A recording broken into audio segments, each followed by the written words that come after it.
All right, everybody, let's get to it and pull that tarp. My guest today, NASCAR driver Ryan Ellis. Welcome to Everybody Pulls the Tarp, Ryan. Oh, thanks for having me, man. I appreciate it. Ryan, I can't wait to dig into your career. One of the things that I find really interesting when I read your story and ran across your career is that you are a NASCAR driver, but for the most part, throughout your career, you have done that part-time and balanced that with other jobs and things to kind of piece it all together. I'm curious, is that something that's very common in NASCAR to have folks driving and also doing other things?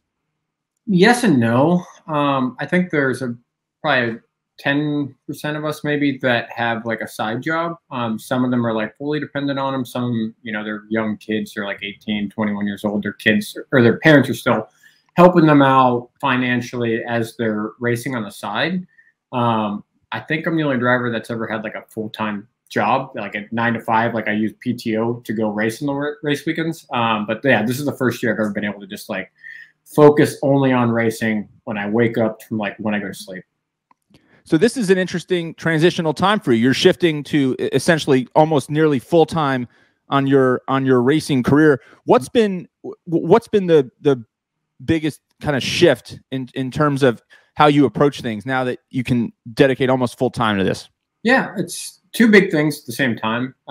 Had a daughter last August, so the whole transitioning to the racing stuff and being a dad at the same time was kind of felt like synonymous in a way. My sleep schedule is jacked up right now. I know that because, I'm dealing with all the normal parenting things, but at the same time, try to make the most out of like 11 p.m. to 2 a.m. and getting a lot of work done in that time frame.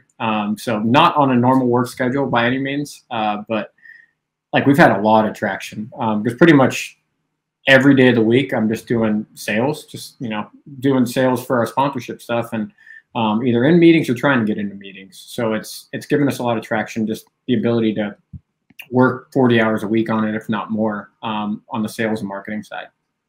It's really interesting, Ryan. I want to dig into that because this show is called Everybody Pulls the Tarp. And I love uncovering stories of people who are doing the nitty-gritty, non-glamorous things that it takes to be successful. And I would imagine that a lot of people, myself included, would look at a NASCAR driver and say, okay, like, what are you doing between 11 p.m. and 2 a.m., right? I mean, you spend some time on the track, you spend some time with the pit crew, you go race, but there's so much more to it that I've uncovered as I've dug into your story, thinking about our conversation. Tell me, like, what is like everything? What else is going on in the life of being a NASCAR driver? Because now I understand there's a lot more to it. I want to get a better picture. Yeah. So of the 365 days in a year, I think I raced 11 times last year, maybe 12. So some of those are single-day shows. Some of them are 2-day shows. So really, if you think about it as all 2-day shows, I only had 22 days on track last year or this year. So the majority is just spent on either sponsorship activation or I had a buddy. I took a lot of interns on, speaking of everybody pulling on the tarp, and I brought in 60-something interns a few years ago.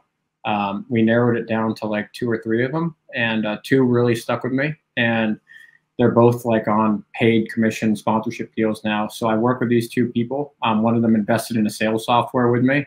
So that's really given me a lot of time to just hop in there and, narrow things down by revenue, industry and vertical, and kind of just see where they could fit in. And so pretty much 99% of my job is just trying to find sponsors right now. It's very little. Like I have a simulator right here, right next to me. I turned it on yesterday for the first time in 4 to 6 months. Like we don't practice that often because really our success is almost 100% based on sponsorship money. See, that is so fascinating to me. I would have thought that there were, hundreds and hundreds of hours being put in on a track or in simulators, like you said, but 99.9% of it for you has been the business side of it. Making sure that you can kind of keep this dream alive by making sure you have sponsors to fund it all. When you got into this, did you know that that's what it was? It didn't used to be like this, and I don't know what the biggest change was. Obviously, there's so many things that distract people in this world now. We got Twitch and video games, and everybody's watching that. They're not watching sports as much. But in the past, you could just put Tide on a race car. People liked you. They just bought Tide. Like, it doesn't work like that at all anymore. So a lot of our industry continued to get more expensive, and the money kind of went down. NASCAR takes 90% of the TV revenue. The Cup Series gets 7%, Xfinity gets 2%, and trucks get 1%. So a lot of our team's expenses are highly based on sponsorship. I don't think the sport was as expensive in the past, so people were making a lot more money. I had a teammate that used to make $10,000 an hour signing autographs. Man, if I could do that, I'd be signing autographs all day, every day. But it's a very different industry now. We're just trying to plug away, and the sport's just very expensive. We run for a mid-pack team, and they spend $35,000 to $60,000, $70,000 a week. And that's a mid-packed Xfinity team. And when you say they spend, that's on the car and the maintenance, yep, and the parts and overhead, and things, overhead, damage, motor lease, pit crew, travel. All of that stuff adds up. And that's just per car. So we have 3 cars in our team. We might have 3 cars next year. So that's times 3. I'm curious, Ryan, what led you to racing? My dad raced and my grandfather raced. My grandfather was killed in a racing accident in 1958, the same year my father was born. So I just grew up around racing, and literally all I've ever wanted to do, like, by far. Does so your grandfather was killed in a racing accident the same year your father was born, and your father picked up racing? Don't know how. Yep. Don't know how my grandma let that happen. Is that something that you think about a lot? Is there, I mean, to me, like a bystander, I mean, it looks like a very dangerous, very, very dangerous sport. Yeah. How do you process and think through all of that? I think on days that, like, not like anymore, I'm not really lacking motivation. It's like pretty much like I feel like we have so much momentum. I'm like constantly on it. I want to turn my brain off. But the days that you're feeling like you're a little lacking in the motivation department, I like go, and Discovery Channel did a 4 or 5 minute piece on just like my family's history in racing, and, you know, like the loss of my grandfather. And that's definitely motivation for me to keep going, because I know that I'm pursuing my family's dream. My dad wasn't able to, just purely because of financials again, get to the level that I was, or that I'm currently at. So I'm just trying to continue that family dream along and stop it at my line, because my daughter cannot race. I will never allow that. It is too manic, man. That's interesting. So you're gonna pursue this dream and see this through, but not the next generation at this point. I'm curious, like, when you got into it, obviously this was, you know, there was a legacy, there was, you know, people around you who knew the sport. How did you get into it? What were like the initial days, weeks, and months like? Were you successful right away? Yeah, we started when I was about 4 years old, in go-karts and quarter midgets, which are essentially go-karts with roll cages on, so you don't break your neck.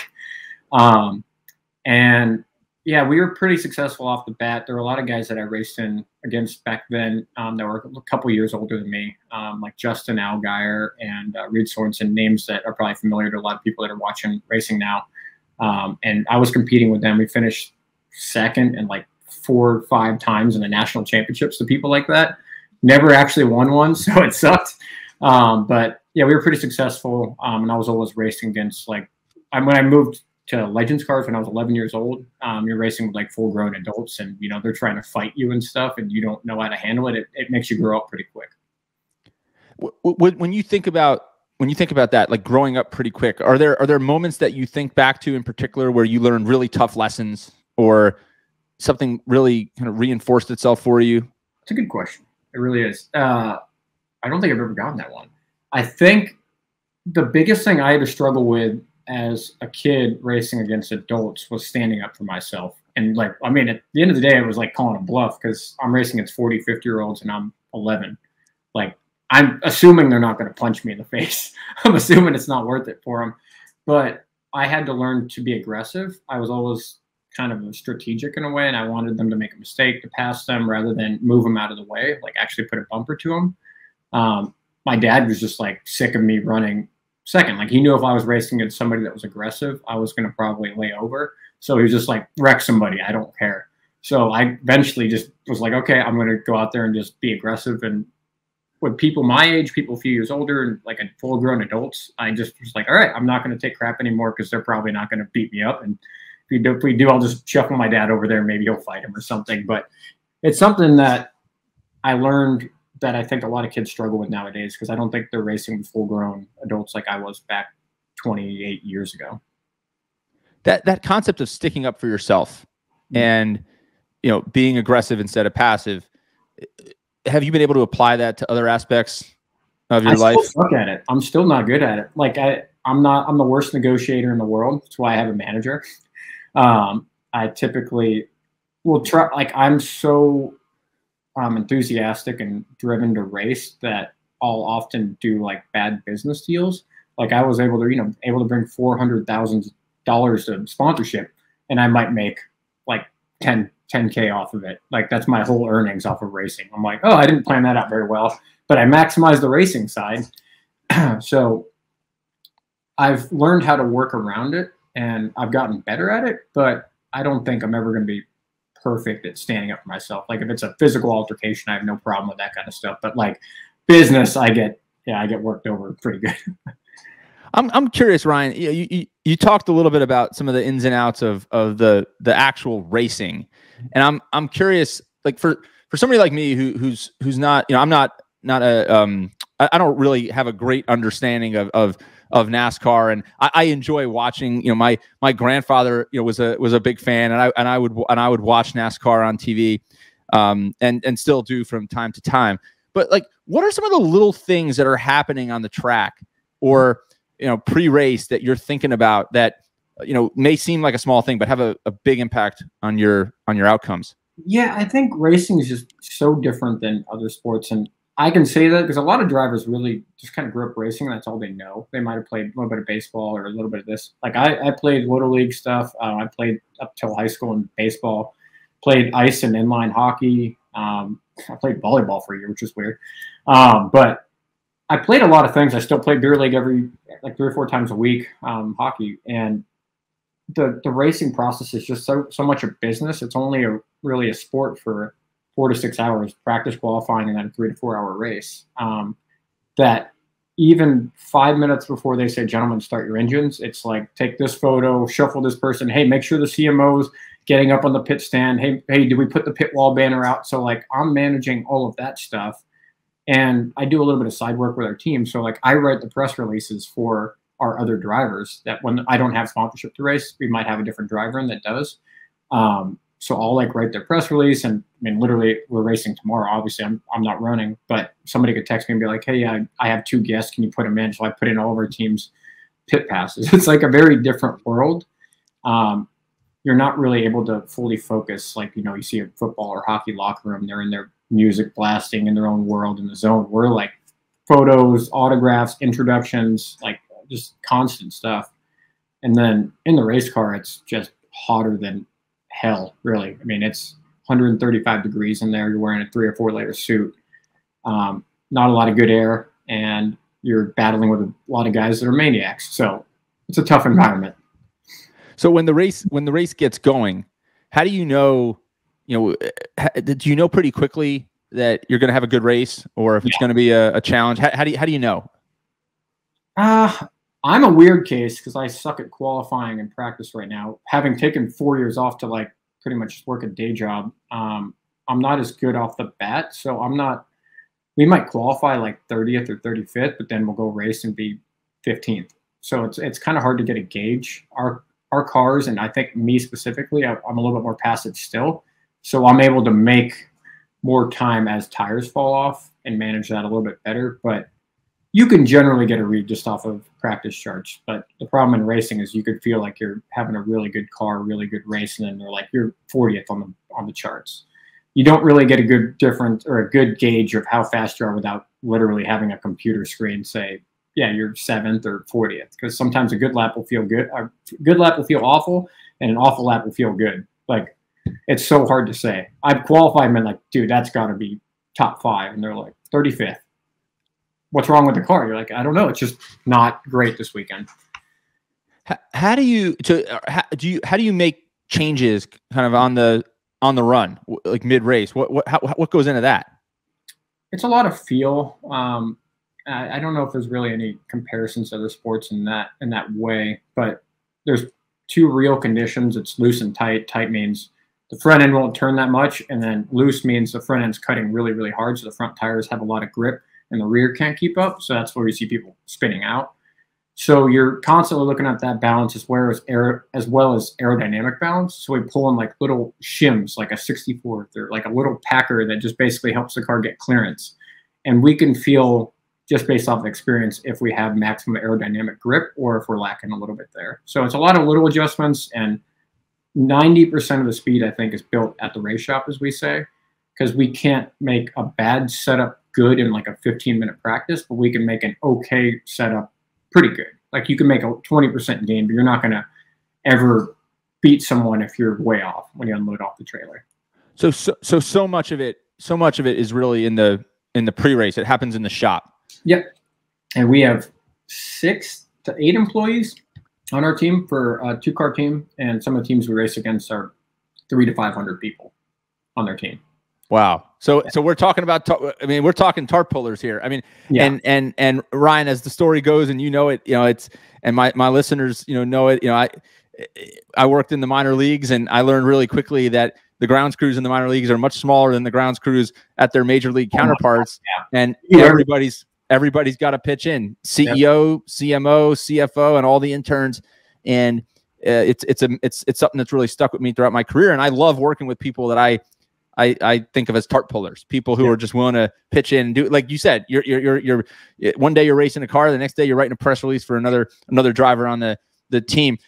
So how does the team do it? Like, what's the secret for you? How does a team of 6 or 7, 8 people, whatever you said, compete against a team of 500 people? How do you kind of allocate the personnel and the resources? I think it takes a certain type of person. A lot of people that have only been at big teams, probably like people that have only worked at big companies, are used to doing this little thing here. Like we say, some of the big teams, they have like a rear window specialist. Like we don't have that. You gotta make the most of your group. You gotta know their strengths and weaknesses, and you gotta know what you signed up for. With our team, we're not going to have that. Like our crew chief's actively working on the car. He's, working on 10 different machines throughout the week, and then he's going to push the car through tech. He's not just going to be sitting there wearing a nice clean shirt on race day. He's going to be grinding, doing everything he can. And it's the same way with everybody in our team. Like everybody plays 5 to 10 roles, and you just got to be good at everything. But at the same time, you play a big part of success. So the ups and downs are a little bit higher, I think, because you wear your emotions on your sleeves and you put so much blood, sweat, and tears in there. But the highs are very high at the same time. Ryan, what advice do you have for people, whether it's in racing or outside of racing, any business, any endeavor in life? How do you become more well-rounded? How do you become somebody who can be really helpful in 5 or 6 different tasks or disciplines so that you can contribute in all these really, really different ways? I think you just do it. I know, like I watch a lot of those motivational talks, and they're like, hey, the first way to step into success is just the step, right? Like you just have to be willing to do anything. And that's kind of what I learned was, people are going to be willing to help you along the way, and you got to be willing to help them as well, but nobody's going to care about your success more than you are. So, like I work with multiple people, but there's days where I'm like, I want to make sure this gets done. So I just get in there, grind. You just leave your ego at the door, as they say, and do whatever you can, because I want to be successful. I'm not going to let anything else get in my way. And I'm sure my team's the same way. What type of message do you think it sends to the team? It's a lean team, like you said, when pre-race, you're doing it, as much as you can. You're signing autographs, you're taking pictures, you're making sure banners are hung the place that they're supposed to be. What do you think what message do you feel like that sends to your folks? I mean, honestly, it's 2 different messages depending on the person, because our industry is full of a lot of old school crew chiefs that were, been around for 30, 40 years. Those types of people hate it. They're like, hey, focus on the race, but I can't race if my sponsors aren't happy. So like even my team owner, Tommy Joe Martins, we've gotten into a few times this year, not big, but it's been like, hey, like I need this big pit box there this weekend that fits 8 guests because it's going to be 100 degrees on race day. I'm like, I don't care if you buy me 1 less set of tires and we lose a spot or 2. I'd rather lose that spot or 2 and know that my CMO is happy with all of his guests and they're going to come back next year because they're not sweaty and miserable and they got some water. It's a weird mentality to have because you just have to look out for your long-term success. But it's the only way that you're ever going to last in this industry. It's so I'm learning so much, Ryan. This is so interesting because to me, it's about thinking about success in the big picture. Yep. Right. I mean, conventional wisdom would say, do everything you can to get me all the tires, the best possible tires, as many of them as you can. On-track success does not lead to sponsorship. That's like the weirdest thing that people just don't. I mean, at some point it does. It helps. Doesn't mean anything though, really. But again, what you've recognized is, and very intelligently, is that without all these pieces of the equation, like nothing, there's no equation. Yeah. It doesn't matter if I finish 7th instead of 11th. If my sponsor's like, yeah, you ran good, but this guy passed out, he's miserable, and they didn't have any snacks. Like, all right, cool.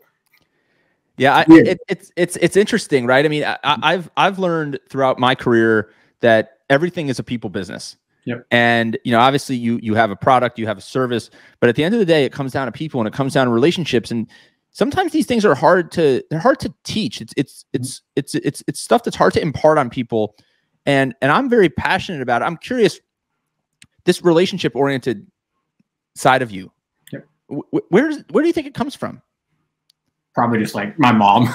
No, I don't. In like middle school, I was voted as a peer mediator, but I think it's just, you just kind of have to know how your business works. And I think I read somewhere, I don't know if this is even true, but I said emotional intelligence is like the greatest predictor of long-term business success or something like that, more so than even like general intelligence with numbers and science, anything like that. So I think just looking out for people makes them more comfortable with working with you. Like, especially in our industry, like if my sponsors know that I'm looking out for their best interest and I'm never going to ask them to do something that I don't think will benefit them, then they'll trust me and they'll be willing to do more with me. And that's what my sponsors have been around forever, or at least learning. Like I have to call them with a weird conversation probably at least once a month, like maybe moving this race. Hey, but this will help you because you'll get this B2B intro. And you just have to like earn that trust, just like any friendship.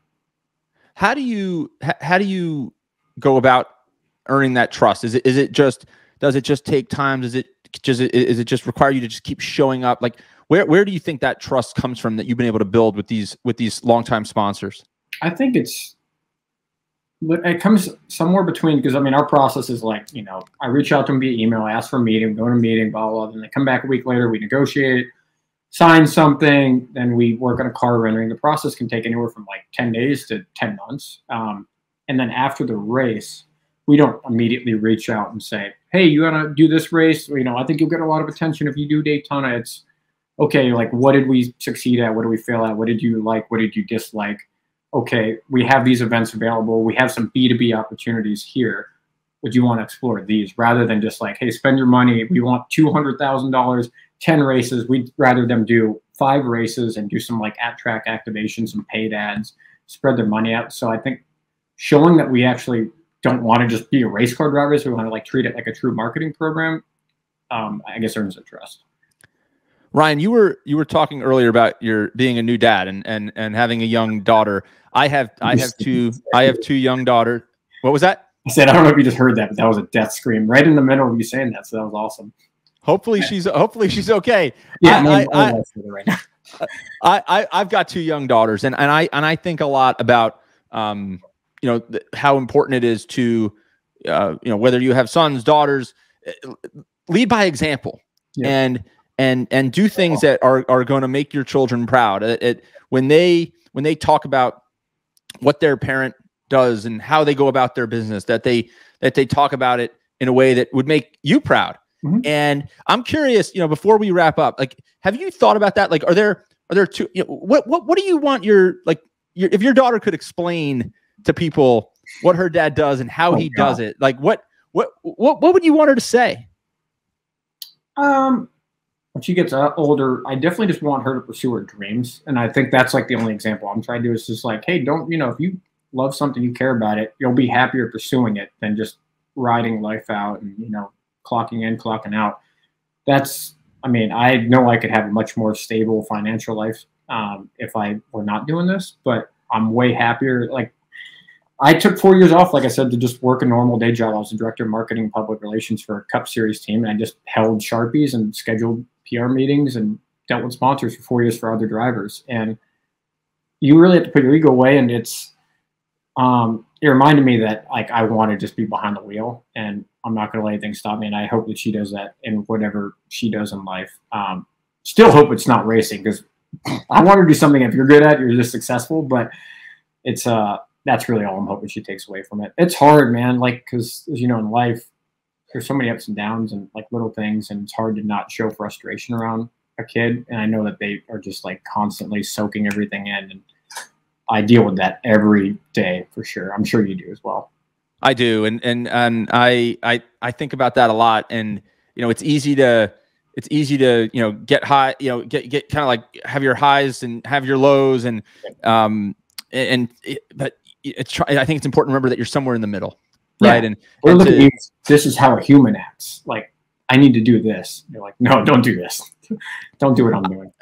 I think the message that you mentioned there about, leaning into where your passions are and following your dreams is such an important lesson for anybody, whether they want to pursue a career like you have in NASCAR racing, or if they want to, whatever they want to do. But I think what's so cool when you think about your story, Ryan, is just all the hats that you're wearing to kind of make this all go. And I think it's so neat. I've had so much fun digging into your story, and I'm really just fascinated and excited to see where it all goes from here. I know you're right there in terms of really doing this full time, and you've dedicated a lot of time, like you said, going back to 4 years old, you started working on this. Yep. And here we are, and I feel like you're just getting started. So keep pulling the tarp, keep wearing all those different hats, and I'm gonna have to come see you race one of these days. All right, Ryan? Yeah, we're gonna get a tarp puller on the car. I can just throw that on there one week when we're up in like Dover or Richmond. That would be cool.